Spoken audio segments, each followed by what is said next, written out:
Quand vous utilisez Internet, que se passe-t-il? Que vous soyez en ligne pour chatter avec un ami ou envoyer des emails, passer une commande pour un livre, consulter la météo, regarder un film ou encore étudier la guerre du Péloponnèse, on dirait qu'il n'y a qu'un seul fil qui vous connecte directement à ce que vous souhaitez. Mais 1 milliard d'autres personnes sont connectées à 1 milliard d'autres choses en même temps. Comment cela marche-t-il? En s'accordant.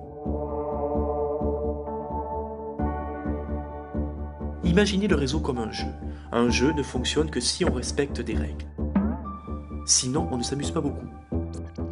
Si vous amenez 2 ordinateurs ou plus à jouer ensemble, vous avez un réseau. Si votre ami fait la même chose, voici un autre réseau. Mais si vous acceptez tous les deux que vos réseaux fonctionnent de la même manière, vous pouvez alors les connecter ensemble.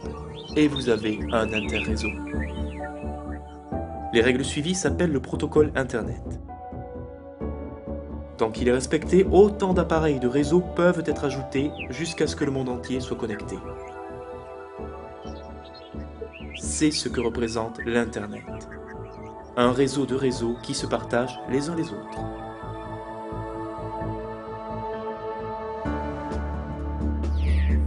Chaque appareil sur Internet a sa propre adresse. Tout ce que vous envoyez sur Internet n'est en fait qu'un message d'un appareil à un autre.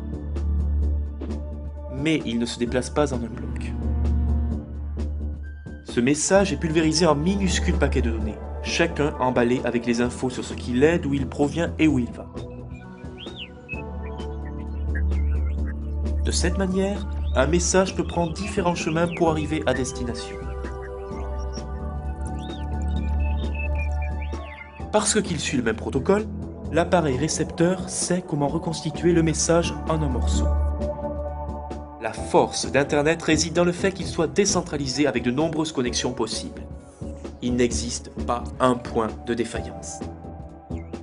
Si un chemin est en surcharge ou bien cassé, vos données prendront tout simplement un chemin différent. Même lorsqu'une large partie de l'Internet est décimée, votre message trouvera toujours un chemin alternatif. Mais voyons comment vos données vont d'un réseau à l'autre si vous utilisez un fournisseur d'accès à Internet et votre ami un autre fournisseur. Quelques entreprises établissent des connexions privées entre elles pour échanger du trafic. Mais de plus en plus de trafic passe par des plateformes partagées qu'on appelle points d'échange Internet. Un point d'échange Internet est une infrastructure sur laquelle de nombreuses organisations se rassemblent pour interconnecter leurs technologies. Elles peuvent être des fournisseurs d'accès, des fournisseurs de contenu, des maisons de presse, des sites de réseaux sociaux, des opérateurs télécoms. En un mot, toute organisation reposant sur du trafic peut bénéficier d'un point d'échange. En se connectant sur une infrastructure commune, ces organisations font des économies et le trafic échangé entre elles passe plus vite et de façon plus efficace. Traditionnellement, les fournisseurs se vendaient l'accès à leurs réseaux respectifs. Mais pour beaucoup de fournisseurs qui échangent régulièrement du trafic, ce procédé achat-vente apportait plus de gestion que voulu. Beaucoup d'entre eux ont compris qu'en trouvant un juste milieu, les coûts de chacun allaient baisser et que la fluidité du trafic s'améliorerait. Les fournisseurs peuvent, grâce à une seule connexion à la plateforme, échanger avec bon nombre de participants. Cette façon de faire est appelée le peering, et cela rend Internet plus rapide et plus abordable pour tous. Les participants du point d'échange concluent des accords entre eux dans une perspective de bénéfices mutuels. Ainsi, le système de peering tente à se réguler lui-même.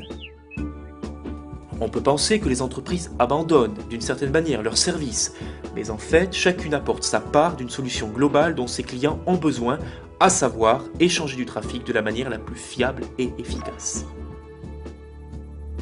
L'Internet est ouvert, décentralisé et complètement neutre.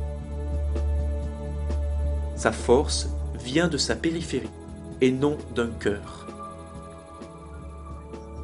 Aucune organisation ne contrôle le système et c'est ce qui permet qu'il fonctionne aussi bien. En acceptant de coopérer, nous participons tous à la réalisation d'Internet. Voilà comment fonctionne Internet.